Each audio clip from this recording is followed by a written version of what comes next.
বাবা ধরো ব্যাগটা নিয়ে নাও, আর বোতলটাও নিয়ে নাও। বাবু, এই বাবু, হ্যাঁ মা, কি হয়েছে বলো? আমি স্কুল ড্রেস যা পরছিলাম। ভাইকে একটু স্কুলে দিয়ে আয় তো। মা, আমার স্কুলে আজকে ইম্পর্টেন্ট ক্লাস আরে আছে। একদিন ক্লাস না করলে কিছু হবে না, যা আগে ভাইকে দিয়ে আয়। ঠিক আছে, যাচ্ছি। ভালো লাগে না। যা তাড়াতাড়ি ভাইকে ভালো করে দিয়ে আসবে। হ্যাঁ এ ভাই, চ স্কুলে চ। বাবা চলো, আজকে মাসিমানি রেখেছে, চলো যাই, চলো। ও মা, তুমি মাসির বাড়ি যাচ্ছ? চলো, আমিও রেডি হয়ে গেছি, চলো আমিও যাচ্ছি। হ্যাঁ, তুই কোথায় যাবি? তোর গিয়ে কাজ, তুই থাক, আমি রান্নাঘরে সবকিছু জোগাড় করে রেখেছি, তুই রান্নাটা করে খেয়ে নিস, ঠিক আছে? খেয়ে দিয়ে শুয়ে পড়িস, আমি আসছি, দরজাটা বন্ধ করে দে। মা, আমাকে মেয়ে বলে কোথাও কিছু করতে দেয় না। যাই, ঘরে চলে যাই, ভালো লাগে না।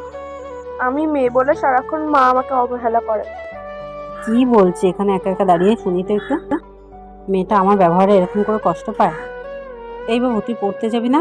এনে তোর জন্য নতুন ব্যাগ আর পেন্সিল বক্স এনেছি, এগুলো নিয়ে যাবি। হ্যাঁ তাড়াতাড়ি যা। হ্যাঁ মা, এটা সত্যি আমার জন্য? থ্যাংক ইউ মা।